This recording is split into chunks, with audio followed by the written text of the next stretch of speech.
You guys ready?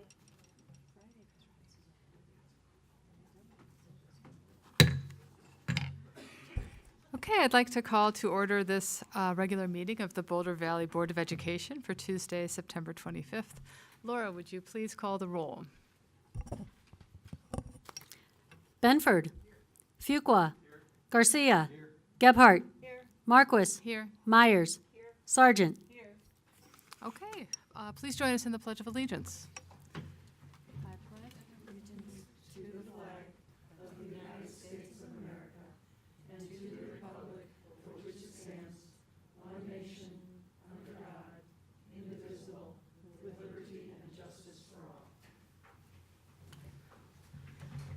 Okay, welcome. I'd like to remind everyone that the mission of the Boulder Valley School District is to create challenging, meaningful, and engaging learning opportunities so that all children thrive and are prepared for successful, civically engaged lives.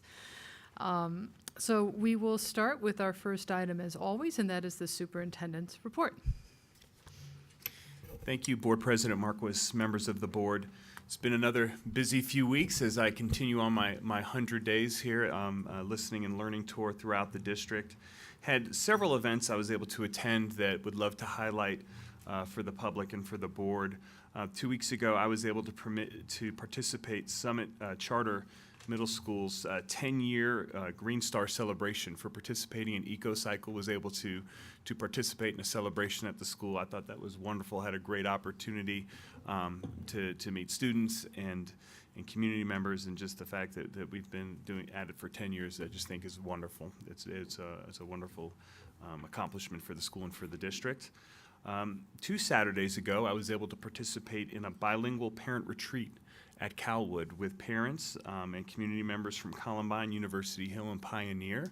A wonderful day where we had not only community members but people who work within our district helping to engage parents on how they can help their students be successful in school. And it was just a wonderful event.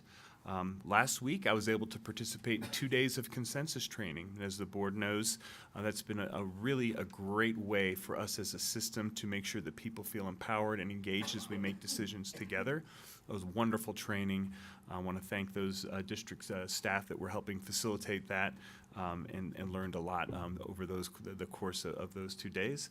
And then this past Saturday, I had 2 hats on as a dad volunteer and superintendent, where I was able to volunteer at the Monarch Marching Festival at Centaurus High School and watched many of our bands perform and served a lot of them water. Actually, I was working one of the water stations, and it was great to just see our kids in action and see the adults that help support them in a performing arts area. So those were 4 just wonderful things that I wanted to share with everyone, things that I had an opportunity to participate in. So as of today, I've been to 21 of 57 schools, engaging deeply with our teachers, with our leaders in regards to just getting to know the district. I've had 24 welcomes to various groups within the district, trying to meet individually with departments and groups within our district. I have 35 superintendent's learning sessions scheduled, and have been able to really start to dive deep into some of the areas that I think they're important to know and understand as we move forward as a district, and have lots of other meetings scheduled, including our 9 meet and greet events. Would again encourage the public, if you have the opportunity to come out to one of those, they're posted on our website. I would love to meet you and get a chance to know you as I continue with our 100 days. 100-day plan, and 3 of those are going to be in Spanish, and those are at Columbine, Alicia Sanchez on November 5th and November 8th as well. And so would hope that we would have strong showings of all aspects of our community during those times. And so it's been great staying busy, and just feel very fortunate to be here, and every day has just been fantastic getting to know this community. Okay, thank you so much. Board members, do you have any questions? Yeah, I was just looking at the clock. When are your 100 days? It feels like I've been here 200 days, Richard, to be honest with you. My report to the board will be in mid-November, and at that point in time, we'll have wrapped up all the activities within the 100-day plan, and so we look forward to reporting out to the public on the progress and things we've been able to accomplish. Other questions? Okay, so then we'll move on to public participation. The board recognizes the value of public comment on issues related to the operation of the schools. To ensure that our meeting is conducted in an orderly manner, we ask that persons who address the board, number one, confine your comments to matters that are germane to the business of the school district. Speakers on agenda items will be heard first, followed by those speaking to non-agenda items. Limit your presentation to 2 minutes. If we go over the first hour, public comment will continue at the end of the meeting. I don't think that'll be the case. Recognize that students often attend or view our meetings. Speakers' remarks, therefore, should be suitable for an audience that includes kindergarten through 12th grade students. The board president may interpret, warn, or terminate a participant statement that is unrelated to the business of the district or inappropriate for K through 12 students.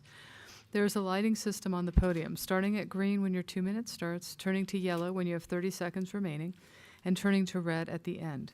When the light turns red, please wrap up your comments so that the board can hear from the maximum number of speakers. So tonight we only have non-agenda items, and our first speaker is Shane Brown, who was given 2 minutes from Catherine Lumsden. I think I got that right.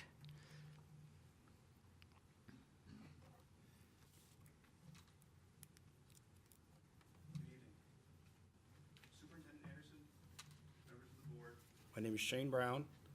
I'm a parent of a fourth grader at Eisenhower Elementary and a member of the Eisenhower PTA. And we are here tonight to talk about the lack of progress in the Eisenhower bond work. As you know from Rob Price's presentation on the August 14th board meeting, Eisenhower delayed. Are any of you aware of how much work there is still left to be done at Eisenhower? Because none of you asked any questions at that board meeting.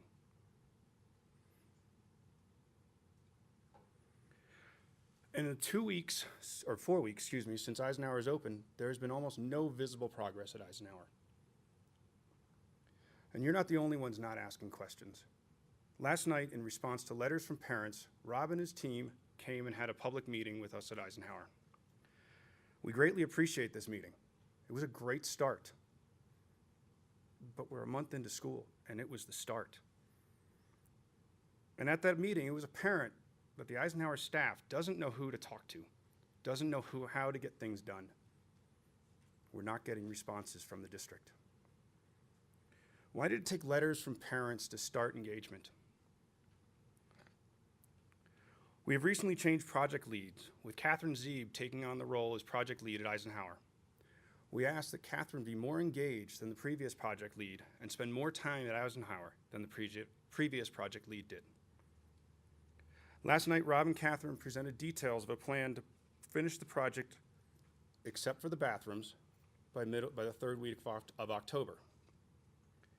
Our goal in speaking tonight is to get your support in making sure that that work is finished by the third week of October. Our first concern, expressed last night, is the impact and risk of work going on during the school day. We believe this concern is being addressed by Rob's commitment, and we thank him for this, that the work will no longer start before 4 p.m. on school days. Our second concern is that doors are being propped open unattended by contractors, and our night custodial staff does not know who the contractors are who are working that night. So there's strangers walking the building that our night custodial staff does not know. There needs to be some daily process where the contractors check in, get a little briefing on school safety, right? This meeting could be a double meeting where Catherine Zeeb meets with the workers for the night, meets with staff from Eisenhower, talks about the work to be done for that night, plans that work out. Fourth, we need a closeout process, our third concern is we want to ensure that the bond work will be finished with minimal impact to the students at a high quality. To this, we would require engagement of the Eisenhower staff, for only the people working in the building know the nuances of what needs to be done. And the key to minimizing the disruption is communication and work with teachers and staff. Teachers and staff need to know when the work will be done in their rooms so they can prepare. Fourth, we need a closeout process that includes the Eisenhower teachers and staff. Come the fourth week of October, when everything is except the bathrooms is done, we need the teachers to participate in that closeout process. Finally, we need to have a plan for the bathrooms. It's more than just the toilets that needs to be done in the bathrooms. Eisenhower is a vibrant community, and you don't want to lose it. This is one of the best staffs in the district, but they're feeling a horrible weight on their shoulders. As one of the teachers said last night, walking into the building, he feels a huge weight on his shoulders every day. He feels he's pressed down as he enters the building. We're coming to you because we need your positive engagement to make sure that the Eisenhower bond work gets done. And I would be more than welcome to speak with each of you about what is going on in Eisenhower in detail if you have the time. Thank you. Okay, thank you. Our next speaker is Andrea Blake, who was given 2 minutes from Laura Corbin.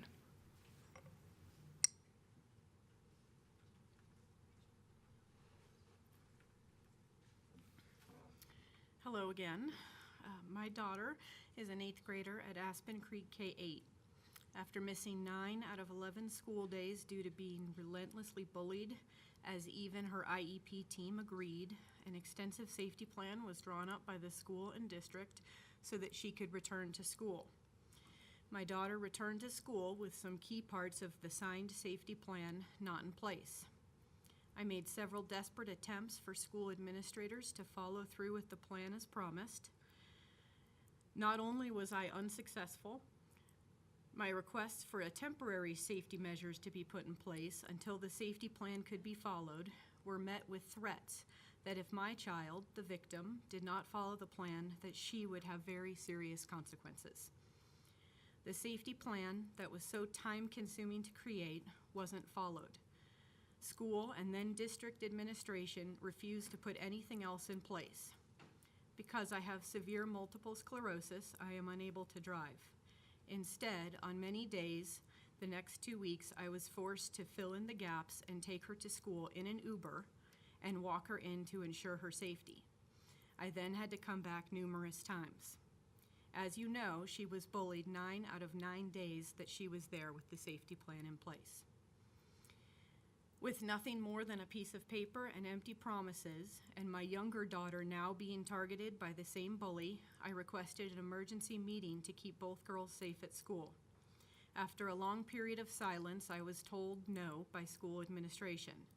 When the district finally addressed the situation, they informed me verbally and then in writing that the plan to keep my daughter, a child with a disability, from being bullied was to put a one-on-one para onto her.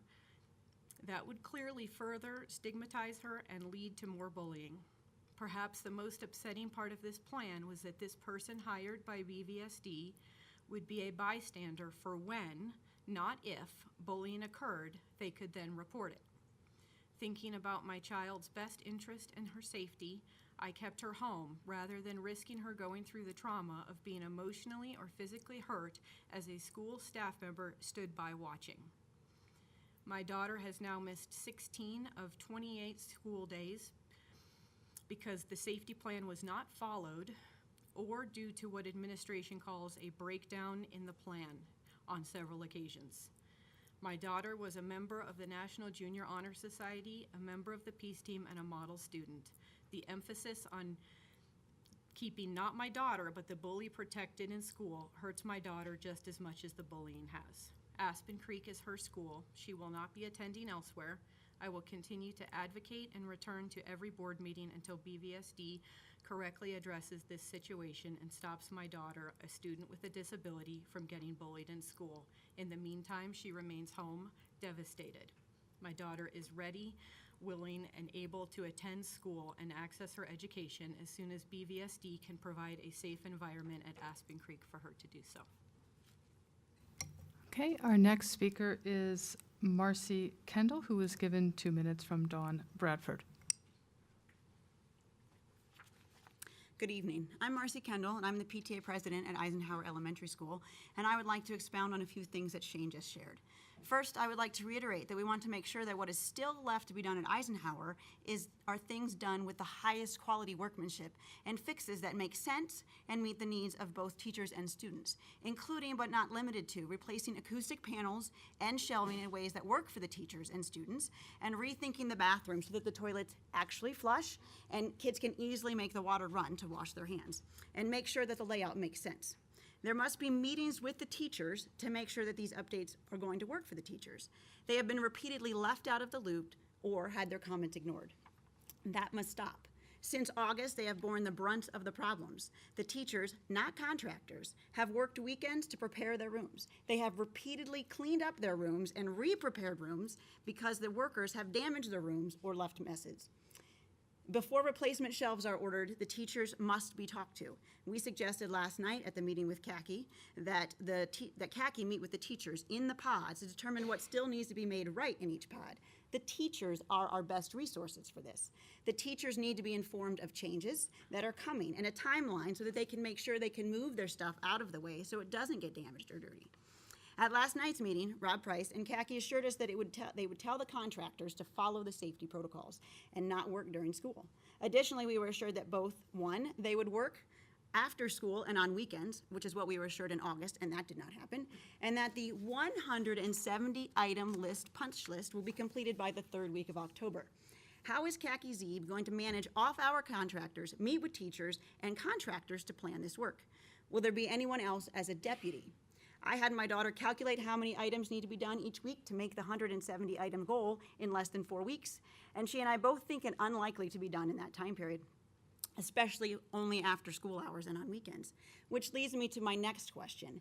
Does BVSD have any leverage left with the contractor? It seems Himmelman is in such a big hole that they have no motivation to pay overtime to get people to work in non-school hours. As a taxpayer, I am greatly concerned that we will be left footing the bill for some large mistakes. To reiterate that, Eisenhower has had wrong toilets installed, wrong acoustic panels, wrong bookshelves installed, wrong kitchen counters installed, had a shelf in the art room with stuff on it fall down while there were students in the classroom, and had stairs made to porta potties that never got used.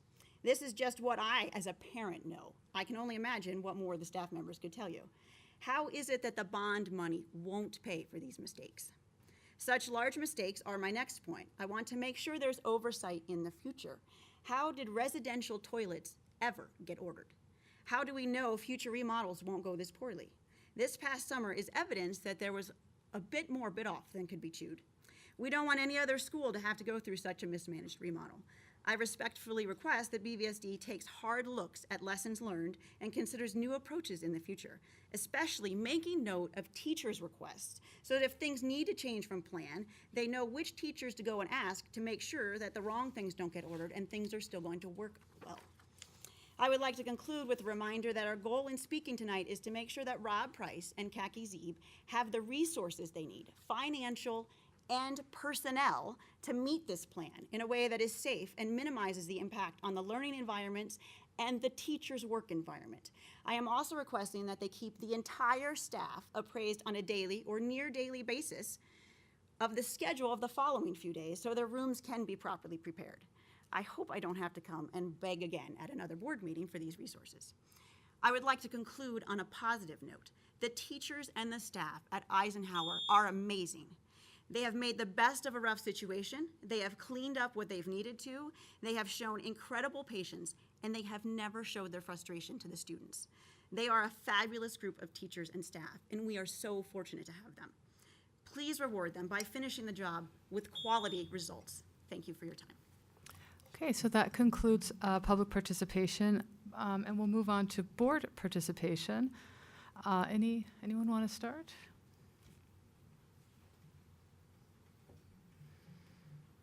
Okay, I'll start. I would just like to thank the few people that showed up today for coming here, and thank you for sharing the experience at Eisenhower. I think that's such a good point to think about, not repeating these same mistakes and simultaneously trying to get this resolved as soon as possible.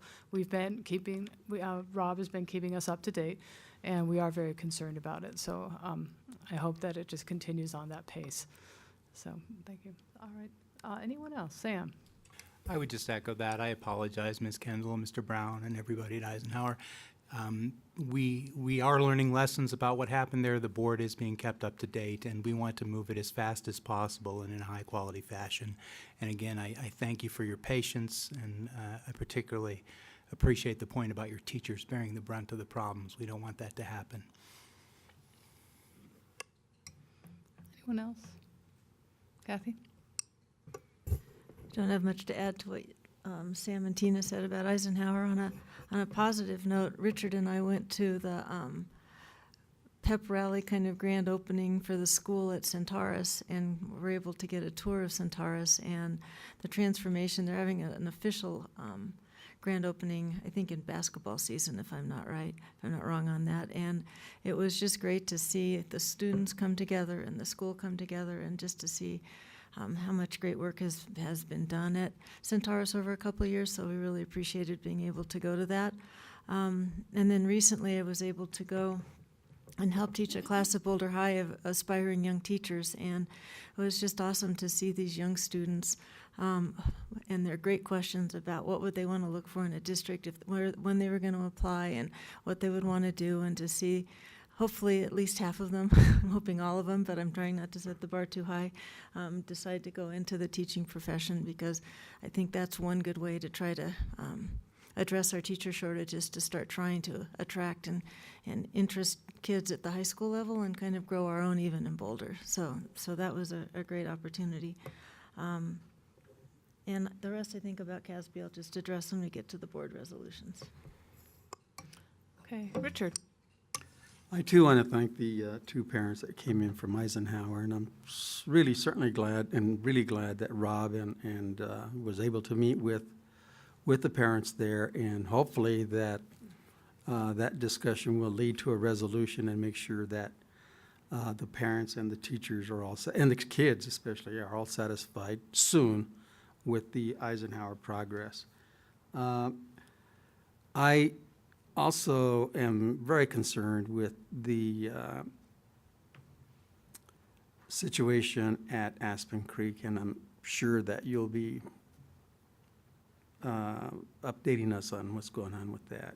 We did get some information on that, so I hope that's cleared up quickly.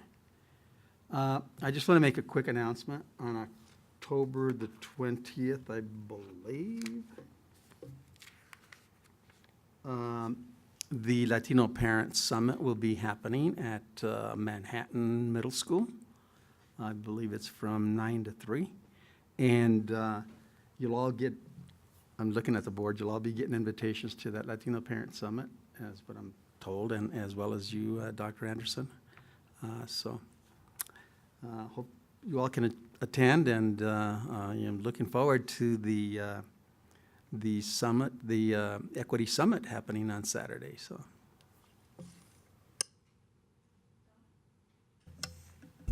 Thank all three of you for coming forward and sharing with us your the things that aren't going well, because I think we learn from our lessons from you guys. It just brings it to our attention. I've often learned many lessons in remodels at my own house of what I wished I had done differently, and I pass that on to neighbors. So I thank you for sharing.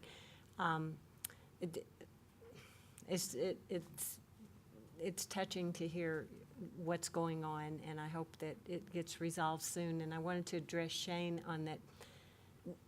Maybe none of us sent direct questions to you, but we did send our questions to the staff to ask things that were going on, because we did receive several emails that would point out various problems. And I had the list going on my own separate spreadsheet of different emails that would come in. So I am aware of some of them, but not all of them that you pointed out tonight.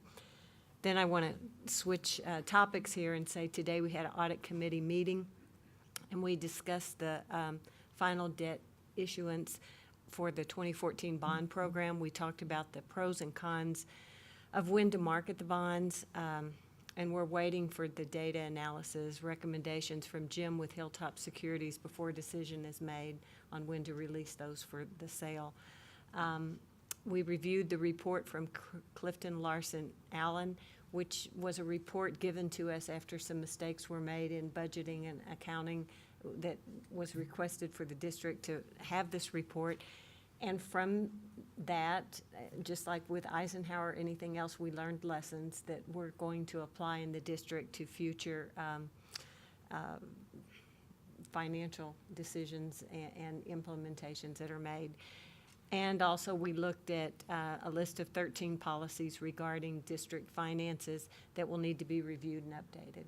So I just wanted to share that brief That's all I have to say on that. Thanks. Thank you. Shelley or Kitty? No? Okay, great. So now we'll move on to our first information item, which is a CBOC update to the board, continuing with CBOC themes.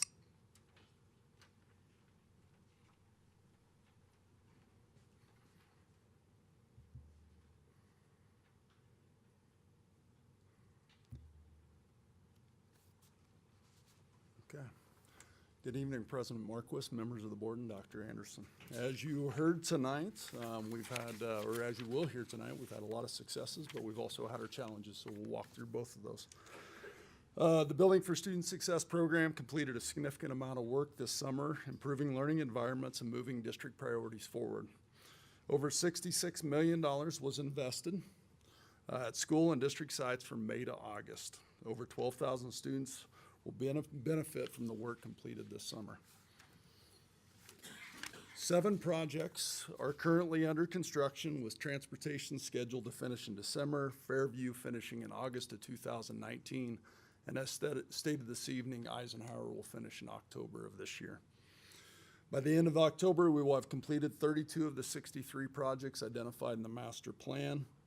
4 projects are in the bidding phase. Those projects: Central Kitchen, Nederland Bus Terminal, Nederland Middle Senior High, and Nederland Elementary. The good news is that we did receive the guaranteed maximum price for Nederland Elementary School. It came in at $4.2 million. The bid received last year was at $5.9 million. 9 projects are currently in the design phase and will be under construction in 2019. Highlights of the summer construction work include completion of the multi-year projects in Taurus and Broomfield High. Both project features renovations to the gyms, libraries, cafeteria, among numerous other renovations. Fairview began its multi-year project this summer and started the school year with students in newly renovated spaces. New classroom addition came online at El Dorado K-8.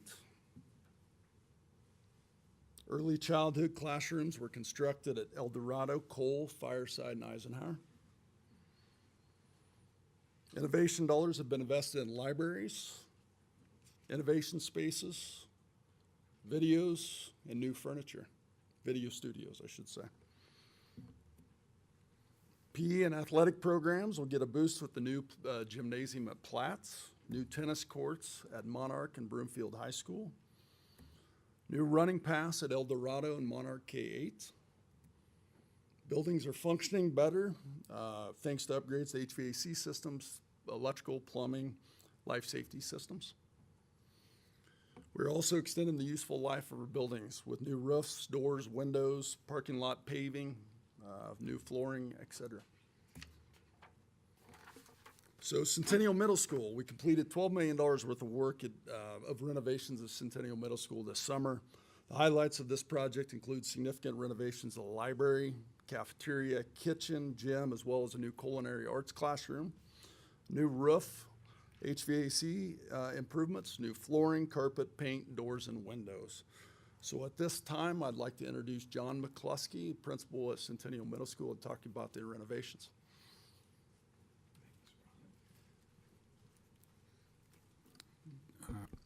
Thank you for the opportunity to say hello and do a little bit of celebrating, Dr. Anderson and members of the board. It really is a significant opportunity to just take a moment to offer my appreciation on behalf of the Centennial Middle School community for the project there. As you may know, I'm in about my first quarter of my second year at Centennial after spending 5 years over at Horizons. I've overseen as a principal or an assistant principal 3 bond projects in 3 different school districts over 28 years. And so I do have a comparison point for this wonderful experience.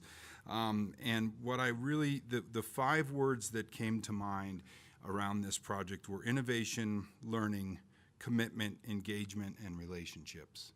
And as I was thinking about what I would really want to celebrate, when a community steps forward in this way and shows this level of commitment to their schools, every layer of the Centennial Middle School has been impacted positively, from teachers to custodial staff to students to parents to my administrative leadership team. The drive for innovation and thinking about how school can be better and how we can improve our instruction is absolutely impacted by this kind of work. And although it's a lot about nuts and bolts, it ultimately turns out to be wonderful conversations about how space impacts learning. And we've been having those conversations. I've been watching my teachers really talk about just from the kind of furniture they have to how they're arranging it to the colors on the wall, and really thinking deeply about how all this work impacts learning. In regard to commitment, I see an increased level of commitment amongst my teachers around the idea that, boy, oh boy, if we're going to be invested this much in making this thing happen, we sure are going to step up where we're at instructionally to work with our young people. And I'm absolutely watching it on a daily basis that they feel held and cared for, and the results are showing up in kids' lives. Engagement, you know, I have a diverse student body, and I've been holding community meetings once a month with each grade level, and I'm watching the young people notice that they're in a different school as a result of this project, that they have a sense of pride, a sense of ownership. They've been involved in the process from the beginning, and they really care that a lot of their ideas came to fruition, and they're excited to be there. And the last is relationships. These projects don't happen just because we hope they go well. The amount of time that from Rob to Khaki to Mandy to Roach Construction to our custodial staff to our teachers, the level of accommodating from "I'd like my outlet 3 feet to the left, please," is happening in this project. And I just really, it's really a summer miracle that happened at Centennial, that it was pulled off. We had some of the very same concerns as I've heard tonight about punch lists and things like that. And I'm just here to say it's happened at Centennial. I'd welcome you to come see, and thanks so much for the opportunity to come celebrate. So, thank you. Thank you, John. Well, so as you can see, the new track and field was completed in 2016. The library cyclone is the library. Culinary arts classroom is second to none, and then a new cafe out there. So thank you, John, for that. So this summer, one of our most difficult projects that we've had so far in this bond, we completed a multi-year $30.7 million renovation at Centaurus High School. Many areas of the school, as well as the athletic fields, were touched by this project. Highlights of the project include renovation of the gymnasium, student center, student commons, library, culinary arts classroom, engineering classrooms, and humanities area. So at this time, I'd also like to introduce Dan Ryan, who can talk about the impacts of the bond.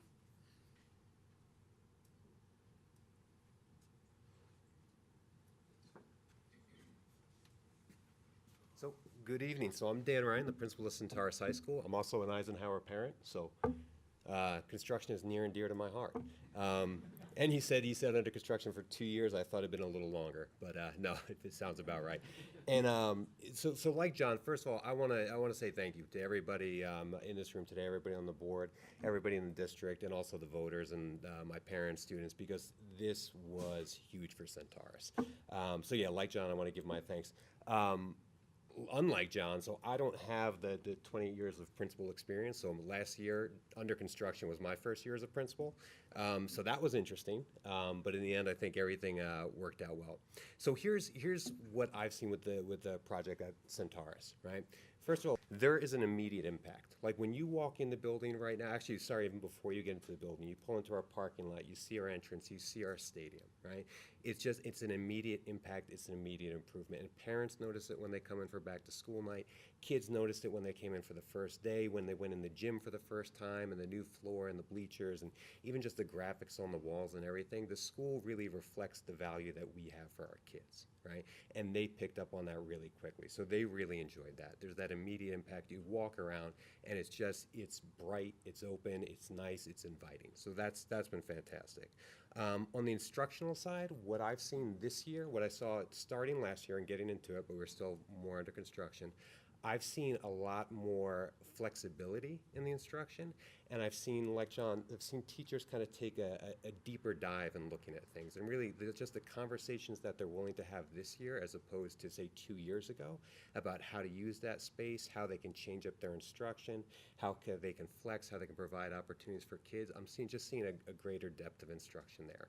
I mean, one thing in particular, so in high schools, and I was a high school teacher myself, like, you protected your room if you had it, you know, and you almost wanted to put padlock on us when nobody else is going to use that. But now I'm seeing teachers over the course of this year having conversations like, hey, what happens, and they did this, what if we set up one room as a 9th grade LA room, and this room as a 10th grade LA room? So all the resources and things that we put in there and the seating and the layout kind of reflect the work that we're going to collaboratively put together. So that's been great to see. And finally, there's something, so outside of instruction, there's something, it's hard for me to quantify, it's more intangible, but you notice it when you walk in the school. I've got more students in my cafeteria at lunchtime. I've got more students using the student center. I've just got more students maintaining it on campus. And everybody that came to the assembly, there's also just something different there. When you get everybody in there and we fit, remember, because our enrollment went up, but we actually fit in there and it looks nice and it's bright and everything it felt different. And that's a different feeling that I get through this year. So I know it's construction is a process. We live through it. It can be somewhat disruptive, but in the end, it's been fantastic at Centaurus High School. Thank you for your efforts. And of course, always feel free to come visit. I'll give you another tour and show you how things look in action.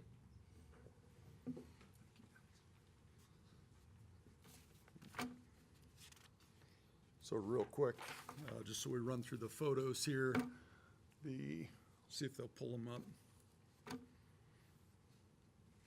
So process adjustments. So we've got room for improvement.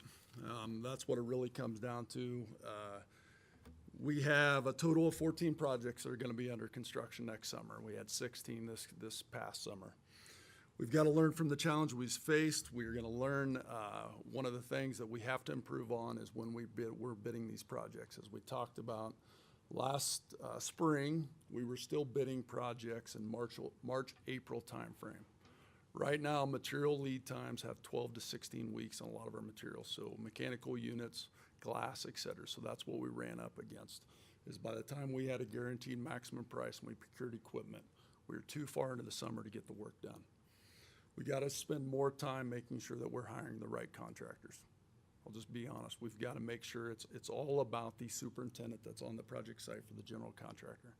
So that is the leader out there. We've got to get strong leaders, and then we've got to free up some time for our project managers to spend more time on the job site. So we'll be doing lessons learned on every single project. We're in the process now. We will be putting all of those together, and then we'll learn from that as we move forward. So that is the process we're putting in place. Right now, our team understands that all of these projects will be bidding in December, January, which gives us a significant amount of time to plan and be prepared. We also have to take advantage of the nights, weekends, and holiday breaks to do more of this work. We've been so focused on doing this work over 11 weeks. And again, I'll talk about we're competing against so many other school districts and so much other work in the market right now that subcontractors don't have the workforce available. And you hear it, we're not getting subcontractors to work nights and weekends because they don't have to. They can go out and they can get prevailing wages somewhere else and work during the day and not have to work the overtime. It's not like it used to be. It's a complete change in the market. So you're right, we're struggling getting people there nights and the weekends to do this punch list work because we don't want them there during the day to impact learning. We've been trying to work during the day and it has not been successful on a few of our sites. So we're just doing away with it and we're gonna try to get these contractors through it. So I'll own up to it. We'll address these internal processes and we'll move forward and we'll do a lessons learned and we will wrap these projects up. But we do not have any of our projects wrapped up. We've got significant work that we do. We understand this as we go into each one, that none of them are 100% when we hit August 15th, the first day of school, or whatever that first day of school is. So before we bring John Stanton, our co-chair, up, I just want to finalize our discussion around the work session. Right now, we have $6.8 million in bond premium. That's all we need to be focused about tonight. Anything else is forecasting and it's money that we do not have.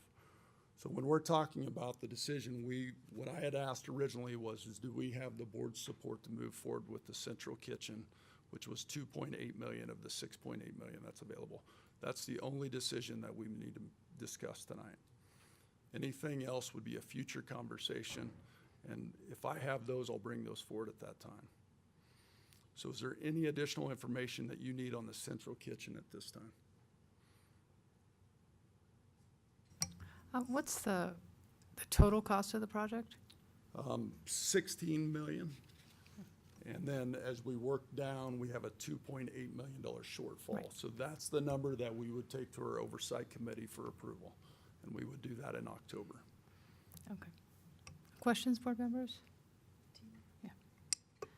I appreciate you trying to simplify it for us, but if we okay that money, then you can't do it in a vacuum. So that has downstream impacts, and I think that's what at least I'm struggling with. And we're talking 2.8 million. We'll still have the forward with what we project. We can still accomplish what we want, Kathy. I'm comfortable in saying that. So, and I could lay that out afterwards if you would like me to, but I'm comfortable with making this decision, knowing that we still have significant ways to go in this bond. Other questions, comments? Do we want to go around and just say whether we're okay proceeding with the central kitchen, knowing that it's going to need to take up 2.8 million of the? Yep, and the way this process has worked before, we're just asking for support. We would still have to ask our oversight committee for approval. And then you'll go to CBOC, so this That's right. isn't the last That's right. step. Okay. Isn't that process usually in reverse? What we've done before is we've asked, what we've done is we've taken it to CBOC Right. for approval, and then we have informed the board. Right. That's what we've been doing since the start of the bond. So, but this time you're coming to the board and then you're gonna go to CBOC? Because, yeah, CBOC had asked us to do that in our Okay. Citizens Bond Oversight. They just asked to see where the board was at with this project, so that's what we're doing.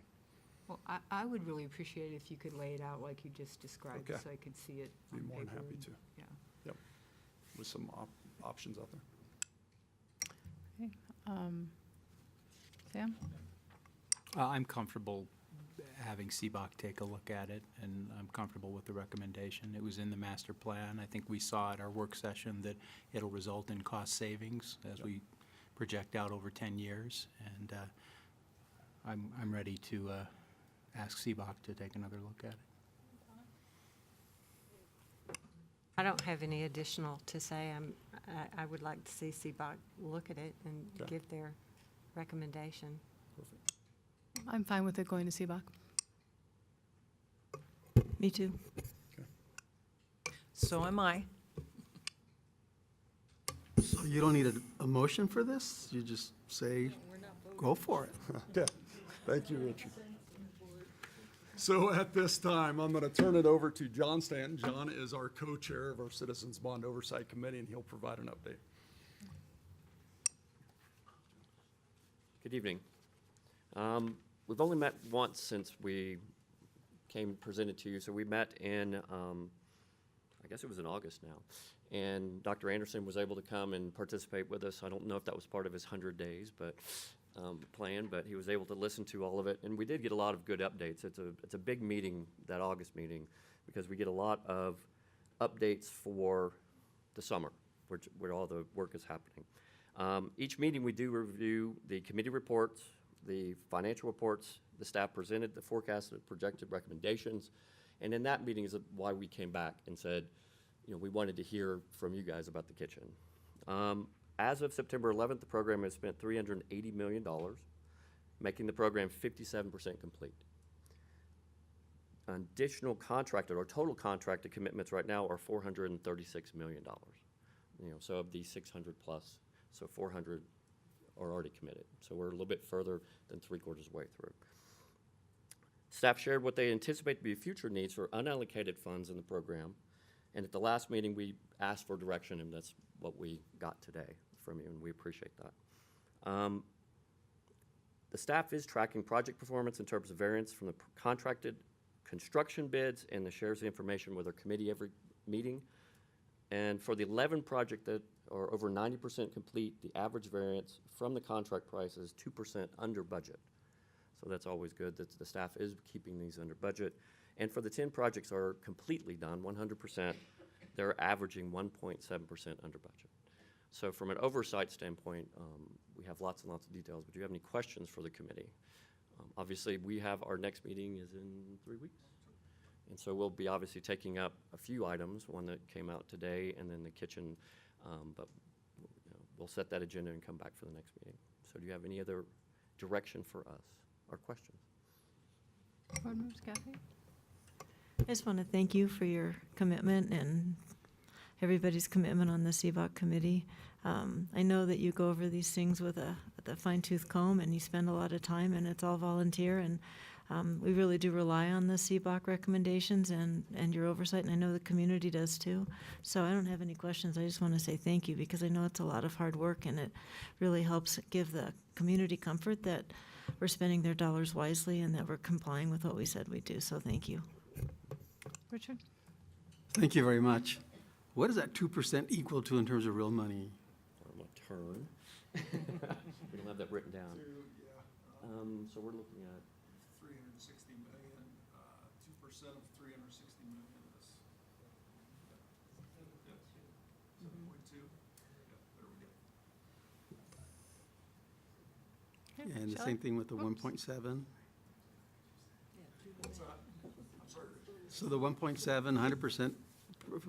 Yeah, it's kind of hard because we don't have all the numbers right in front of us. So average variance is 1.7 under budget, so that would be the 1.7 of the 360 million. Well, that's not correct. So it's of the projects that are 100% complete, and I don't have that report right in front of me.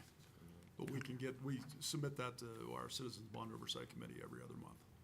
And that money then will be used to do what? So, well, that gets put back. That's the project savings that we talked about, that either Okay, gets earlier. put back into program reserve or bond premium. Gotcha. Yep. Thank Okay, Shelley? That was my question. Oh, okay. Any other questions? Well, I kind of got to ask, Rob. I think the 2014 bond is overall a big success story, and I love hearing from the principals, particularly Centennial, since I had 3 kids who went there, about how great it was, the process, the outcome, how excited the teachers are. But Eisenhower bugs me, bugs all of us. Are you confident that you can get the work done by mid-October, other than the toilets? Yes, that's the commitment we've made to staff out there. So what we've done is we've put a project manager on that project full-time. Kaki Zeeb, our director of bond planning, is now out there.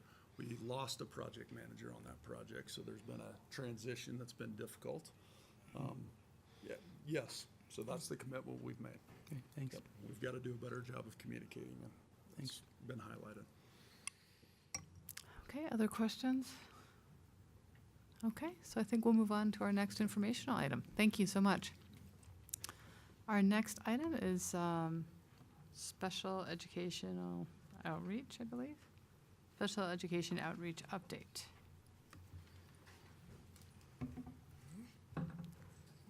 I'd like to welcome Dennis Rastetler and Anna Stewart up to the podium to talk about some of the things that we do here in Boulder Valley to outreach to our community, our special education community.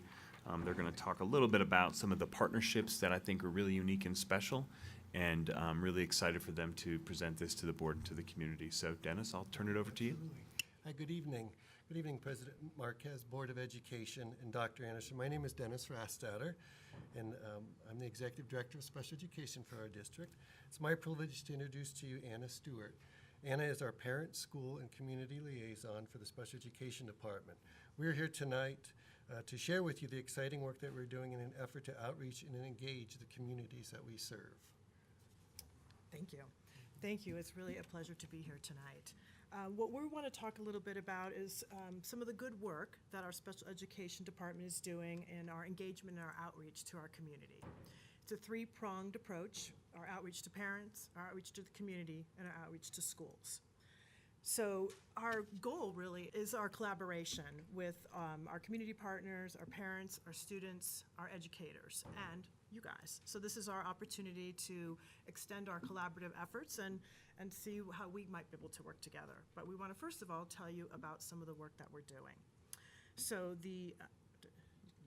We do have to do some of it, okay.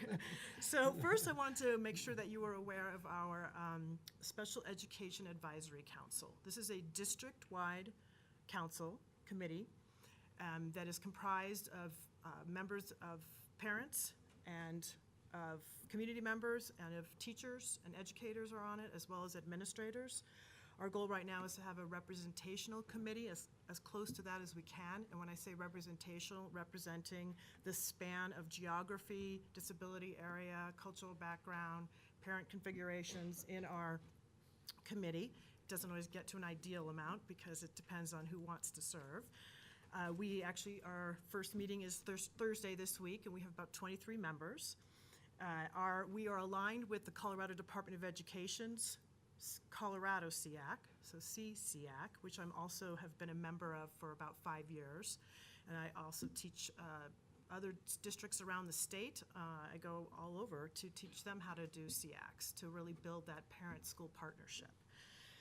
And so our vision and mission come from them. So last year, our committees decided that they needed to do a couple of packets of information that would be available to educators and to our community members, and especially to parents new to special education, whether they moved to the district or they were starting in preschool or kindergarten, or they were just getting an initial IEP at some point in their child's educational experience. So they worked very hard last year and put together this packet, this resource packet, for families that are new to special ed, and it has flow charts, tips for communication, ways to be working collaboratively with your school teams. It is now on our website, both for educators as well as for parents, and we're working on the process to get it translated into Spanish. So quite an involved process, but we're working on that right now as well. Yeah, can I just, for those of Yes. you who know special education, you know that it's a very complex system, and so as parents enter into that complex system, working with the parent group to help provide information to parents about navigating the special education system has been invaluable, an invaluable partnership and invaluable input from our parent community on what they need to help their kids and help themselves successfully navigate the special education system. Yeah, and it also helps teachers because it frees up some of their time that they might be explaining systems to be teaching. And so that's a nice partnership with the schools to alleviate a little bit of that extra responsibility to them to have it be part of our full department. So next one. So a couple projects that are underway that are not quite complete, but getting there, is one is a roadmap to transitions, and that's looking at how are students succeeding or needing a little more support to succeed as they exit out of special ed and out of BVSD, whether it's with a 4-year high school diploma or using our 18 to 21 services, or in some cases choosing not to continue, and what are the kind of things that would help. So that's another group that's worked on the roadmap to transitions, and it looks at things that parents, teachers, and students can be doing to help understand what's going on for them, what kind of accommodations they need, be clear about their career or their college tracks, and what might be helpful for them to be accessing during school in order to meet those post-secondary goals. And one of the things there is also employment supports for young adults, and looking at what's in the community, depending on what you're needing in terms of support. So we're trying to bring those community things together as well. We're also working on some recommendations mainly for parents about working with twice exceptional, meaning both a gifted student and also accessing special ed supports. Some recommendations for them to think about. SEAC is only an advisory committee. It cannot advocate, and we cannot decide on curriculum. We're just giving our recommendations, and that's per Colorado Department of Education guidance. So we adhere to that. Okay. So a big part of what we do is parent involvement in education. For most parents, they don't know how to take care of a child with autism because they never had a class on how to do that. So we have a multitude of ways that we support parents. The first one on this list is our Common Sense Parenting classes. Those are not disability classes. Those are for all parents in our community, and that is part of our Well-Managed Schools program.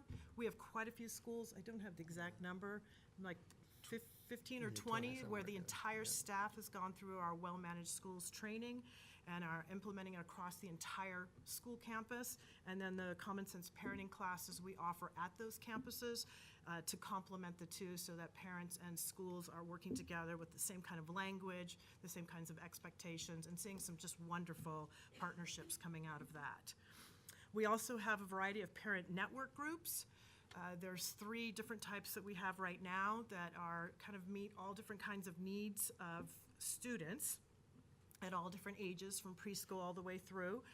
And a lot of those are explaining processes. It's a chance for parents to network to each other, but it's also an opportunity to ask them, what can you be doing at home that would help your child build those independent living skills, which will also help them at school and into their adulthood. So we're trying to kind of have a lot of different approaches to that. Some years, and this year is one of them, we also do our On the Road Transition to Adulthood series. That's a collaborative with our community members, bringing in like the Division of Voc Rehab specialists to come in and talk about how they work with career development for students that might have disabilities. Another one of our collaborative efforts has been our preparing for college for students with IEPs and 504s. We had over 100 parents and teens come. A lot of teens were dragged there, but they came so that they could hear from CU, they could hear from Metro, they could hear from Front Range about how supports in colleges are for students with disabilities. It was a great success. I actually just brought the Front Range folks in again for a professional development that we have been working with our teachers as well, so they could hear from them directly about accommodations that work in college that might not be as appropriate, that they need in college that may not be what is happening in high school. We've also are bringing back our Insider's Perspective on Autism panel. These are young adults on the autism spectrum who wish to be asked about what it's like to live as a young adult with autism, and we had young children, teens, all asking them questions. Educators came, parents came. And we're doing that again on November 29th. If any of you would like to come, you're very welcome. That'll be here at the Ed Center. We're working on we've done an education series over the years, but it's always at night and it's not always the most accessible. So we're looking at a webinar series now in order to reduce some of those barriers for access, so that childcare isn't an issue, or transportation, or some other things, and that it also would be there permanently for both educators to use as well as for our community and family members. And then a big part of what we do is offer support directly to parents, providing information and resources depending on what their questions might be about, you know, how does the IEP work? What can I expect at the first meeting? When do we get to ask about this? How does this part work? So to be able to really work with them to help them, educate them, so then when they go into their IEP meetings with their children, they're much better prepared. Okay, we'll keep going. Some of our community outreach, I'll bring just a couple of things to your attention. One is an interagency transition team, which has had about 20 years of different incarnations, and it is currently these members, the BVSD, and we work with St. Vrain and Imagine, and it's specifically around our community partners that are mostly working with our students with the most significant support needs, and really collaborating. We meet about 3 or 4 times a year and collaborate quite a bit. And then another one that I didn't have the slide for, but I wanted to share is that I've worked very closely with R.A. Garson Kessler, our family involvement partnerships, and I've with our community roundtables and quite a few things to make sure our outreach to our Latino families is there from the special ed lens as well. So when Madeline was there 4 years ago, so I've been working very closely with that department for the whole time to make sure that we're really aligning our support for our Latino families with special education. And then our school outreach, equally as important as our community and our parent outreach. So those are sort of driven by what schools ask for and what they need, rather than us going in and saying, do this or that. So sometimes we're asked to come out to parent-teacher meetings for families that might be feeling a lot of anxiety about the transition to high school, transition to middle school, transition to kindergarten, new to the community, kind of want to know what's going on. I do a lot of transition meetings in the 8th grade teams at our intensive learning centers, our ILCs. just to sort of give an overview of all the things you might be looking at as you move forward in your head towards your adult life. I have been to many staff meetings, and those are on request. Sometimes they just want to know what supports there are for the families that they're working with. As I said, Matt Dudek and I have been working on a professional development for high school teachers. We did part 1 earlier this month and are looking forward to part 2, really talking about that career and college connection. And then we're working on a picture book project to help general ed teachers, particularly in our very youngest grades, our K2, to be able to feel comfortable talking about disability, if there's a need for a certain student, to talk about how to make sure that we're being welcoming and a good community member with them in our classrooms, and giving them some picture books and materials that actually some of our other schools have created, and putting all that together in a packet. We also use, besides the school outreach, we also have a special education newsletter that Dennis sends out every month to every special ed educator, and our work around our community outreach is involved in there too, so that we're continually giving our educators and all our specialists access to whatever might be new coming out, what new resources there, and being responsive to what they need. So I think that is my quick, fast talking, not to take too much time, overview of some of the engagement and outreach that special education is doing. So we appreciate your time and are open to any questions. Yeah, thank you so much. Any comments or questions? Richard? Thank you very much for that presentation. I enjoyed it. Good. I have a couple of questions. Do you keep any data or information on how many kids actually do exit out of special ed?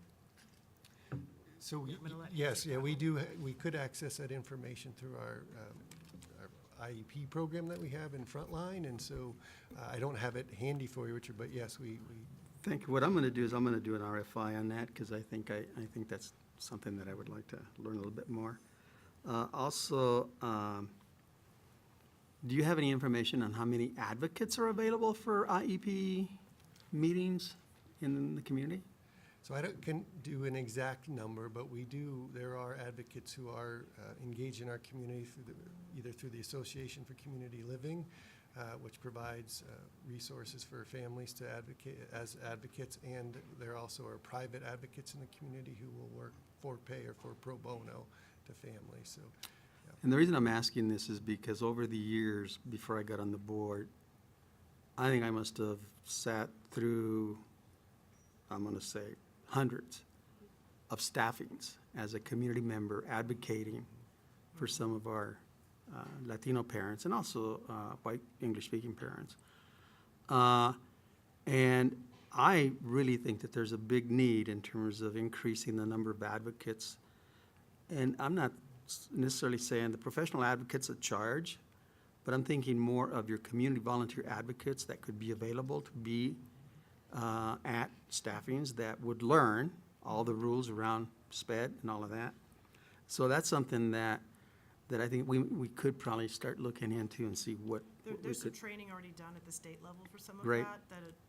for kind of parent advocate. Right, so we and can- which leads me to another one, is I attended Parents Engaging Parents, PEP, Yep. which I thought, for all my experience in working in SPED, that was probably the best, Yeah. I don't know if it's a conference, and I don't know how many parents from Boulder or Valley They do. attend PEP, Yeah. but it's just an eye-opener, and it's great because there you actually are with individuals that have similar issues, and you have experts there, and a lot of guidance, a lot of advice. I mean, it's just wonderful for people to go to those things, so. Can But- I clarify? So just so everyone knows, that Encouraging Parents is from the Colorado Department of Education, offers 3 conferences a year, and they do everything in Spanish as well. And I'm actually one of their presenters. I do all their transition presenting, so it's a really great opportunity. And they pick up Yes. the tab for it too, I think, don't Well, they? they've had a little problems with OSEP lately, but they're working that out. Yes. Well, thank you very much Thank for that. you. Yeah. Good questions, too. Okay, Kitty?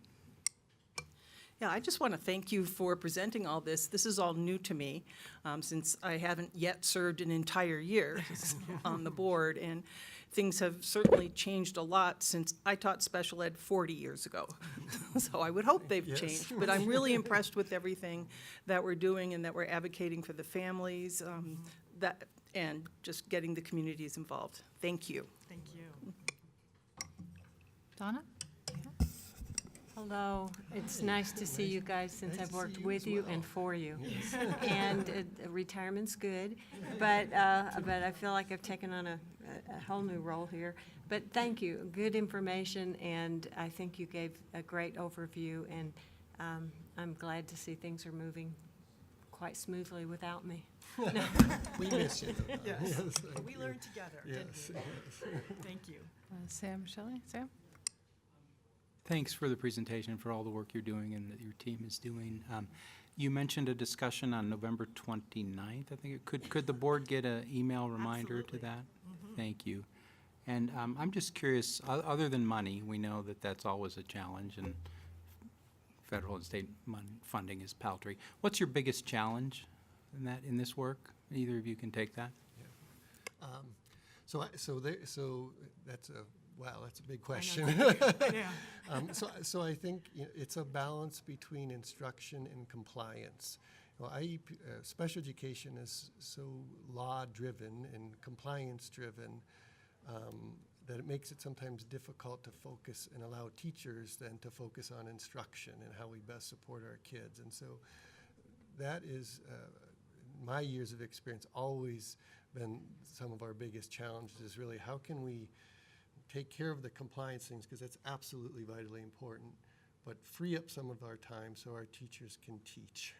That's really some of our biggest, at least from the seat I sit in, my biggest challenge. Do I get to answer it too? For me, I'm also a parent of children with disabilities, including some significant disabilities, and so my answer is not just for school, but for life and our community, and that's expectations.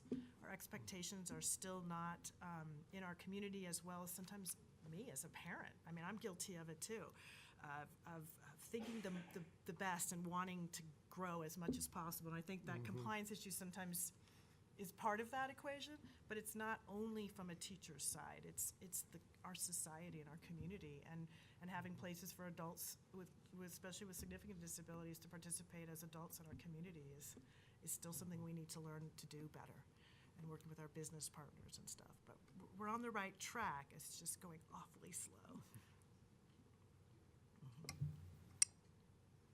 Yeah, I want to thank you for your presentation as well, and just say that every time you guys present, I'm just so impressed with what you're doing, and knowing that you have children with disabilities explains why there's so much depth of thought into what you're doing here. And I especially really appreciate the outreach you're doing to other organizations that may not know exactly how to deal with this, and other people, and helping kids with that transition from high school to college. I think all that's just wonderful. So thank you for all you're doing. Thank you. You're welcome. Okay. Well, with that, thank you so much for sharing all this information. Thank you for having us Wonderful today. evening. Take care. Okay. And if we don't need a break, I would go on and to the action items. Is everyone okay with that? Okey doke.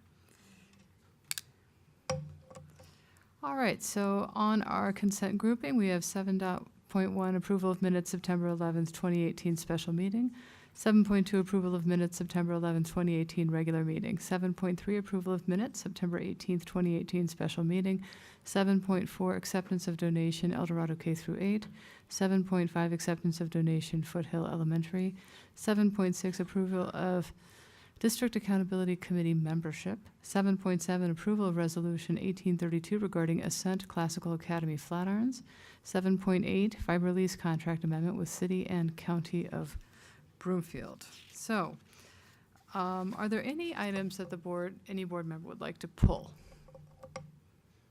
Okay, so hearing none, I would need a motion before we begin discussion to approve these items.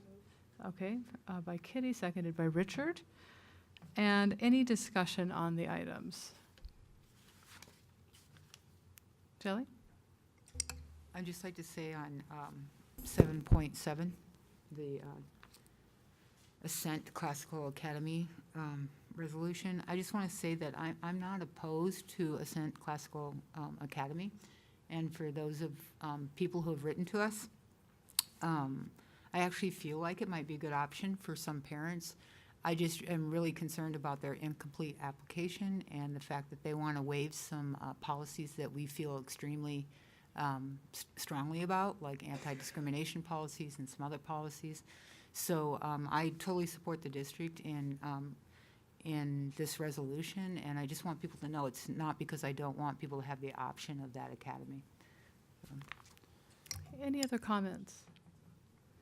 Okay, and I would like to just echo what Shelley said as well, that this is, again, if you read the resolution carefully, just based on, we received about 20 emails from people wondering why we were refusing this application.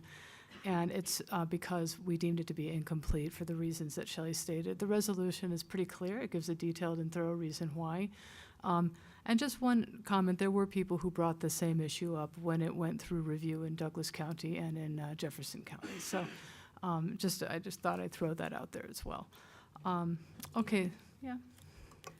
Thank you, Shelley. I concur with what you said. It's, I was really troubled by the lack of, you don't have to say you're going to adopt our policies, as I understand it. You at least have to show some kind of intent of how you're going to comply with these policies, and we have some that I think our community honors and feels really strongly about, like the one Shelley said, the anti-discrimination policy, and to give a blanket waiver to all of our policies without any description of how they would comply was really troubling to me. And I don't see us as refusing anything.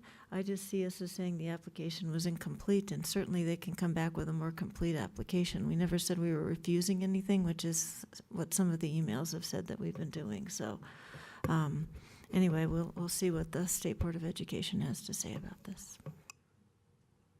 Okay, so with that, we have a motion to approve. Laura, could you please call the roll? Benford. Fuqua. Yes. Garcia. Yes. Gebhardt. Yes. Marquis. Yes.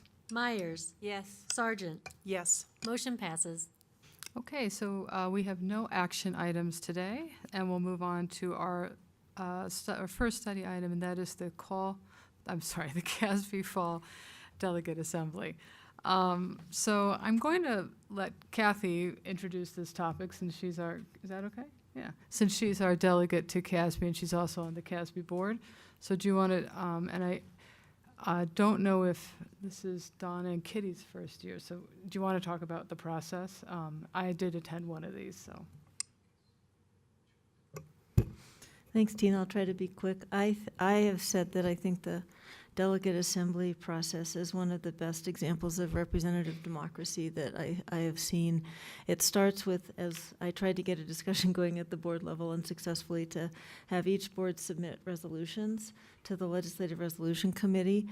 Then the Resolution Committee meets and decides whether they're going to pass this forward to the delegate assembly with a recommendation. They all go forward, some with, if they don't have a recommendation, it just means somebody voiced a question. It needs to be a unanimous recommendation to get the LRC's recommendation. I can tell you, I didn't do this several years ago, but I've been told that the booklet used to be, 100 resolutions, and it would take all day just to get through them. So they've streamlined it with these standing resolutions, and then this year we've tried to organize them by topic. And Pooter and Summit have been the leaders in the clubhouse for submitting the resolutions.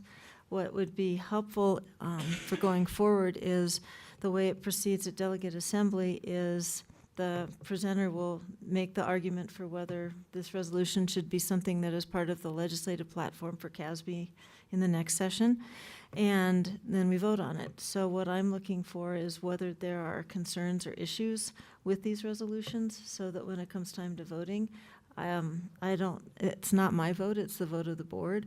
And I'll tell you, last year it was kind of actually humorous because the clickers didn't work, so we all got early morning aerobics because we all had to stand up and down and be counted and move around. But you make your argument at the microphone, and there's sometimes lively discussion. And you don't have to be a delegate to come. You can come and watch. So if anybody wants to be a delegate going forward, I would encourage it. And also the day before is the fall regional, the fall regional meeting for District 5, I think is this, Laura, is it a week from Friday? I think it's a week from Friday in the morning. I can get that out. I'm not going to be able to attend that. But the fall meeting is the Friday before the delegate assembly, and it'll be a good program. So I would encourage people, if they want to attend, to come down and attend that. It's at the Cheyenne Mountain Resort down in Colorado Springs. So, and I can get you more detail about that agenda if anybody's interested in attending. So I think that answers it. Do Donna or Kitty have any questions about how the process works? Is that okay? Yeah. I have a question, I guess, about the process. I'm looking at all the resolutions here, and something that you mentioned to me today, Kathy, or this evening, is this whole notion of Plyler versus Doe being looked at possibly on the way out. I don't know. Plyler versus Doe. You know, if there's any way that we can, I don't know if there's any more room for resolutions. There's a bunch of them in there. You can do it from the floor at the convention. Okay. So is that the process? Yeah, and So- I'm happy to talk to you about that. but- Okay, great. Appreciate that. I don't know if everybody knows about Plyler versus Doe. I don't. Do you want to explain that a little bit?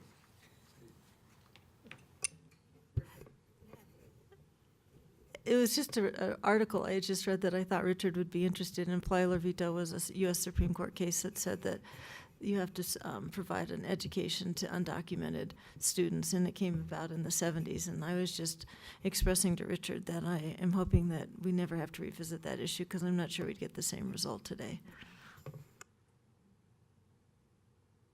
Okay, thank you for that clarification. So I thought I would ask everyone to think about, so the way I went through this document is I first looked at the resolutions that were passed with the support of the Legislative Relations Committee. Am I inferring correctly that those will be the ones that have the most support, or? No? Okay, so forget that. All right. That's not going to Well, work. like I said to you, it was just well, I have to say, I was a little disappointed. We had very low participation this time from the LRC. So if somebody said, I have a question, they just pushed it out. Right. So, I mean, I say this every year when we talk about our legislative platform. I tend not to like resolutions or direction that's very specific. So I like it to be somewhat flexible. So I'm a little concerned, for instance, about resolution number 17 about defraying the cost for recycling. I just don't know if there are other ways to mitigate it. It seems like it's going into the weeds to solve a problem. I'm also would just be curious about the number 4, the review of programs, that I don't know who would make that decision, and because it's being done out of CDE, I would be concerned about, I think it's good to review programs, but then it went into cutting, and so I just would want to make sure that somehow boards got their voice back into that process, that it wasn't just CDE in a silo on that one. And then on number 20, which has to do with BEST, I am wondering, and this is putting additional money from BEST coming out of the marijuana excise tax, I believe. Is that the number 20? So I know you're going to know about this one. I'm pulling up 20. It wouldn't be additional money because the money is what it is. I think it's allowing us to issue COPs against the excise tax revenue.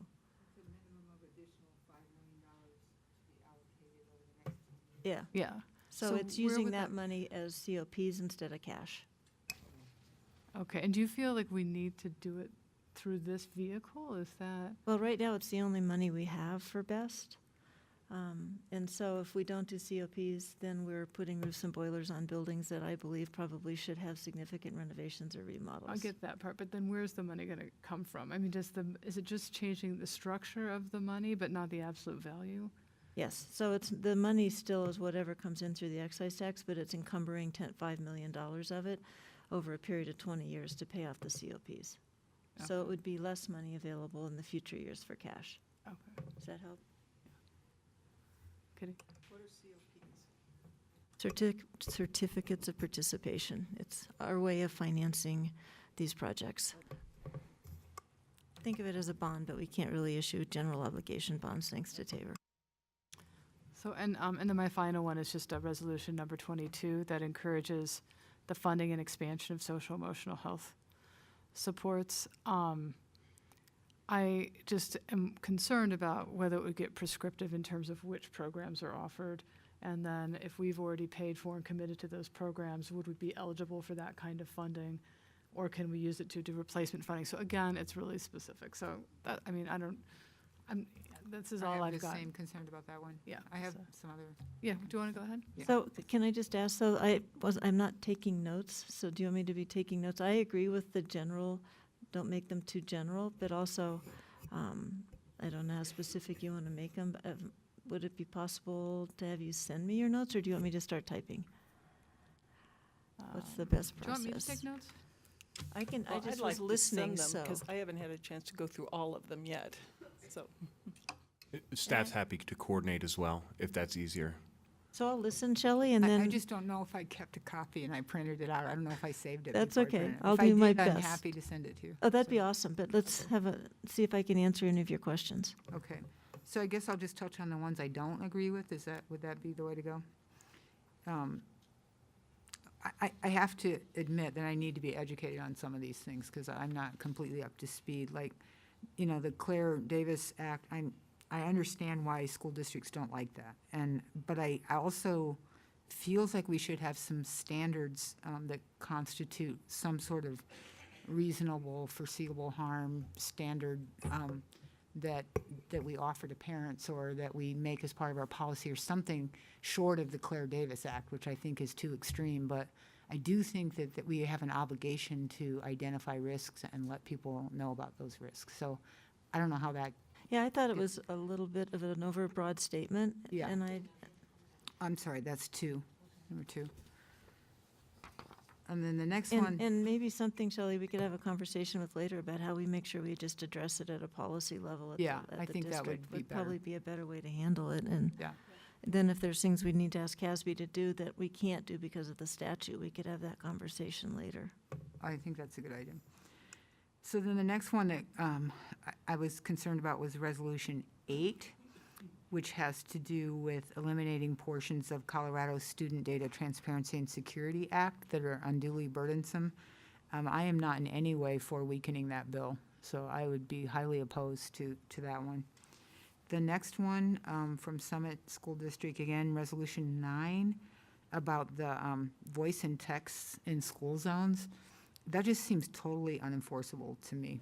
And we already have laws on the books to. I agree. I couldn't figure out how you would, and they admit that it would be hard to enforce, so I'm thinking Yeah. I mean, we have laws about that already, texting while driving. So I feel like that's. And I just think about my own drive down through Boulder when I guess you'd have to hang up at every flashing yellow light, which probably isn't a bad practice, but I don't know how you would enforce it. Yeah, I don't either. So then the next one, Resolution 10, I'm kind of neutral on that. That's the one that is requiring or asking CDE to establish an office that would help hire teachers in rural school districts. I just have no idea if that's the most cost-effective way to do this or the most effective way to do it. So I guess I would vote no, just because there's not enough here. To Tina's point, it may be too specific and not give Yeah. people enough flexibility to be able to do it. Yeah. And then the one about 12, about actively advocating for adoption of policies to give us greater flexibility in setting the state budget. I just think that's, of course we want that, but I mean, we've been asking for that forever, and I guess you just put it on the list again, but it's a little bit about like our legislative, platform. Yeah, it's like we say it all the time, but it doesn't really change anything that goes on. So I don't know. Then the next one was the number 17, the recycling of electronic equipment. I think Tina just mentioned that. I'm not sure that I want. I don't want CDE pursuing funding for that. I feel like it's up to us to figure that out. We don't have to buy it if we don't want, so we should figure out a way to recycle it if we do buy it. I don't think I would put that back on CDE. Well, and it might be something, as I listen to you, that maybe BOCES in the rural districts could try to come together and figure out how to do, but it doesn't need to be a state mandate. is No, what I I'm don't think hearing. so. No. And then number 19, about advocating that if Amendment 73 gets passed, that the first 6 months of tax collections would be invested in BEST. I just feel like if we did decide to do that, we would need to tell the voters that in advance. You know, it'd have to be on the ballot initiative, I think, to tell voters this is what's going to happen with the first 6 months of the money. So if they're willing to do that, then you know, that'd be all right with me. And then I just have a question, and Kathy, you probably know this, on Resolution 21, where they're advocating that the BEST program be given authority to spend down their reserves in excess of their one-year requirement. Do you know why the state prevents that? I mean, what is the purpose if they have a requirement for 1 year, why would they not let you spend down to that point? It's a complicated answer, but the Joint Budget Committee, we used to be able to spend down to our one-year reserves, and then the Joint Budget Committee took away our spending authority. So we're now sitting on hundreds of millions of dollars in reserve that I believe was intended to go out into projects, and I would like to see that money mobilized to go into projects and keep our statutory reserve. We actually keep more than our statutory reserve. We have a pretty complicated formula for making sure we're able to make all our payments and all our commitments, but anything above that I would like to see going out to the schools. So are you asking for spending authority back? Yes, Is that what this is really asking for? Yes. It For probably should be existing- worded that way, I would think. Okay, that's fair. Instead of, because otherwise you're asking them to do it, right? Right, and we just want the ability when Yeah. grants come in to be able to spend to that limit. Yeah. And then 24,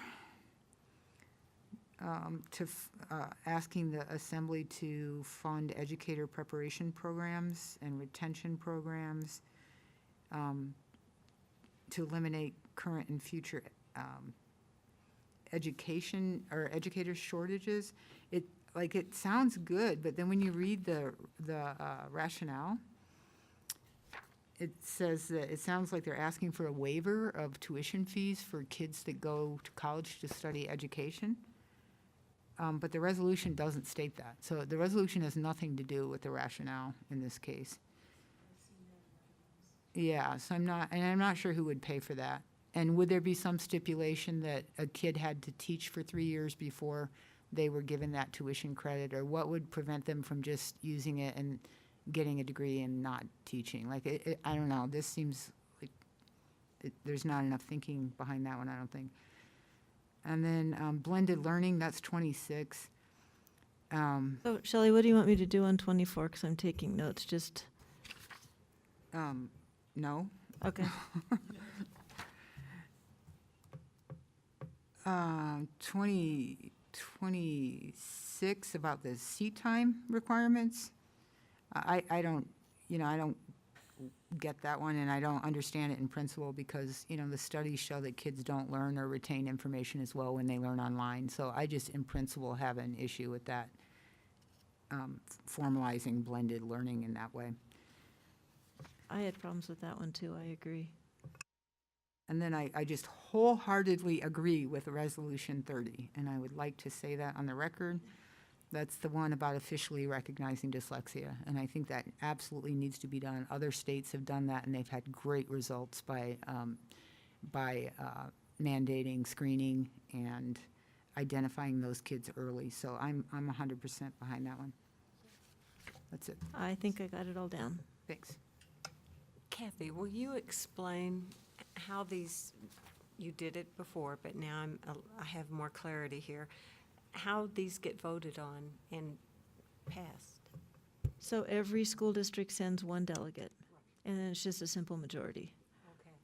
And then it gets passed on to the CASB lobbyist, and this is what he takes forward to the legislature. That was my question.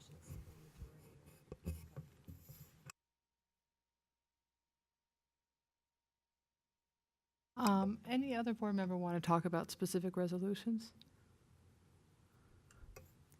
So do we need, I think I can get your notes, and then you're going to get something to me. Richard, are you going to send me anything?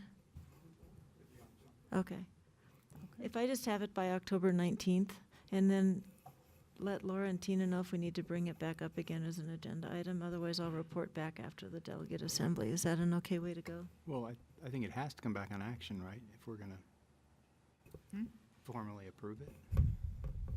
I don't think we do formally approve We don't? this. We Okay. haven't historically. Now, we could, but it's such a convoluted process that I'm not sure what we're approving. We'd have to vote on each one. Exactly, and I don't think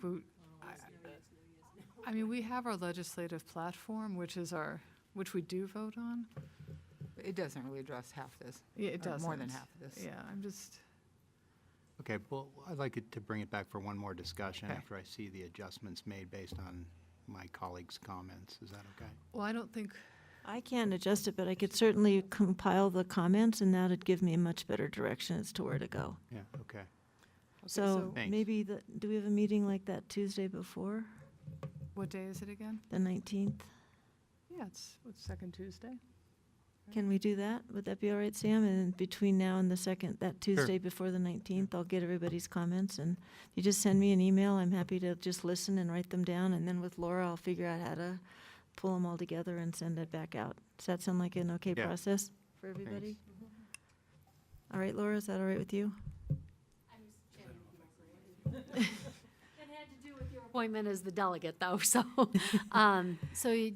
Then the Tuesday before the 19th, we're going to bring this back as an agenda item, and before that, we will get all the board members' comments consolidated so that we can distribute them and then have a agenda item. Okay.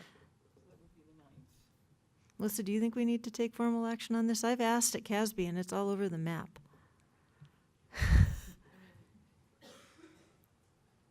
I think if you want to speak from the board's perspective, then getting some kind of formal agreement among the board members makes sense. Especially on the ones that we feel strongly about, like the dyslexia one. I don't know that I'd say anything other than BVSD strongly supports this, right? But on ones we feel strongly against, it might be helpful as well to, otherwise I just have my clicker. Well, perhaps if, instead of voting on all of them, which would be tedious, is we all send you our comments and you know which ones we aren't necessarily all saying the same things, then we might want to vote on those. I mean, if we wanted to take a vote. And I'm not saying we should take a vote, but Right. if we do, I would think we would limit it to the ones where there seem to be different perspectives.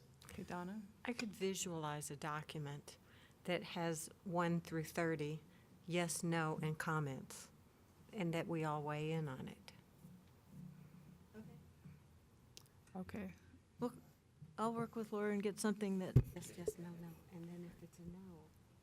a so comment, maybe the best thing to do, Donna, would be for us to put together a template and send it out. And the other thing is that the expectation would be you wouldn't raise a resolution from the floor unless you'd crossed it with us. Okay. Yeah, the only resolutions we'll talk about are these, and if you want me to say something, you can let me know. If we are neutral on it, I'll probably just vote yes on it. I'm not trying to give more work to Laura or anybody else. If it helps you with a No, a form like that. I'm not there for me, so I really do No, want no, to know. if it helps you to see the yes, nos, or comments, or Yes. the reasonings behind it. And then we'll make it a public document, and we'll have the conversation make it a board doc and make the conversation the Tuesday before. Does that sound like a streamlined way to go? Yes, but if we do such a document, if you could add your comments on some of the more complex ones? As best I can. I'll ask Yeah. CASB if they can give me it, because I already asked on the one you asked me about, Tina, this morning on the CSI mill levies, and they just stared at me. That one's a tricky one, and I didn't really understand, so, yeah. So And it may just be that Right. there isn't any comment, but I'm happy to say that too, so you know. Exactly. I'm not imagining a long expose on the comments. It's just, I liked Shelley's real brief weren't. comments. I agree, and Okay. you weren't there, and for this whole democracy process to work, we need to have input and feedback, and so I'm totally fine with getting as much feedback as we can and having another conversation. I think the other thing to remember too is that this is simply our vote for a legislative platform from CASB, which could very well go nowhere and would go through so many iterations because it has to go through a legislature. So, Yeah, well, so it's- that's why I so think it's we try kinda to like simplify it to as even much as go I into can. details on some of these, like there's almost and that's why I think the detailed ones are a little bit annoying because it just isn't realistic that they will look anything like that when they're spit out at the other end. Fair enough. So if you don't want to respond, you don't want to respond, but I think we'll just get something out that you have an option to look at or not.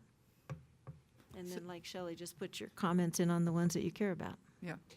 So if BVSD did want to do a resolution, when would we have done that? And In August. And did we talk about that? We did, talked okay. about. Yeah. But Shelley, but I can tell you that it's not that hard to do a floor resolution, so if we ever really wanted to do something, happy to talk to you about it. We have up until, I don't know the exact timing, but at the December convention, we can do it.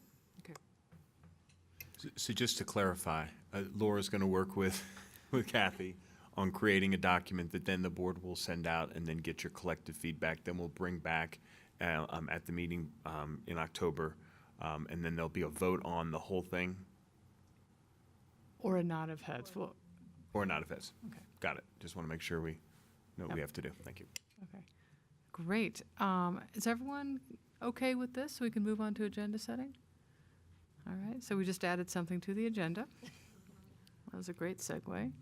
And I had sent an email about, at some point, I would like to discuss whether we can have remote participation during public participation. So for people who can't come to the Ed Center and don't want to send an email, they could do it over a microphone. Boulder City Council is experimenting with this.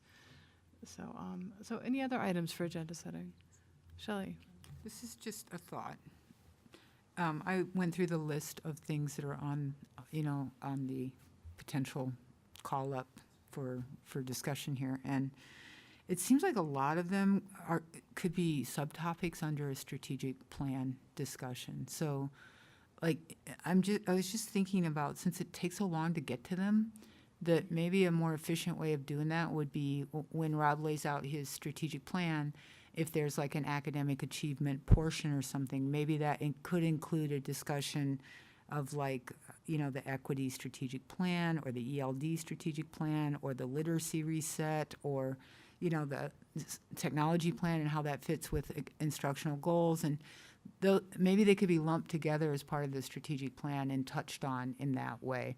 And the same if you had some sort of category like culture, and community or something like that, that maybe we talk about the climate survey or, ways that we're going to get at what we want to change in our culture, or, social emotional goals. I don't really know, but I'm just thinking about how to group these things so we can actually get to them instead of having to slowly add them months and months out, which is kind of how we have this set up, to go to a quarterly planning session to get it on the agenda. And I'm just thinking of maybe a potentially more efficient way to do it. So. Yeah, and I feel like we are putting some in the strategic plan, unless I was mistaken. Is that there's something that I think we're doing that to some extent. So we have like 5 there's topics different that are strategic planning things in here, like equity strategic plan, ELD strategic plan, right. Technology plan. Like, I'm just wondering how we can fit those maybe together under a bigger heading and get through them. Here's what I'd propose if the board is okay with this. Let me take a look at the list. Let me think about how, Shelley's idea and how we could potentially, those things might align to a strategic plan. And then I can get back to you on kind of what that might look like. I think that's fine. I think some of these discussions are happening before we're going to have a strategic plan Right. discussion, so I'd rather not delay. No. I was items thinking in more about order things to- that haven't been scheduled that are still hanging out there, Because our strategic planning conversation, I believe, is scheduled for December on the annual Right. plan that we've discussed. And so by then, we would have had some of the prioritized conversations based on our last prioritization. Those things would have come before the board. And so this might be an opportunity to kind of get some attention to some of those other things and lump those into that conversation. Okay. Other thoughts for agenda setting? Decide. Okay, so hearing nothing else, I'd like to conclude this meeting. Thank you. You bet.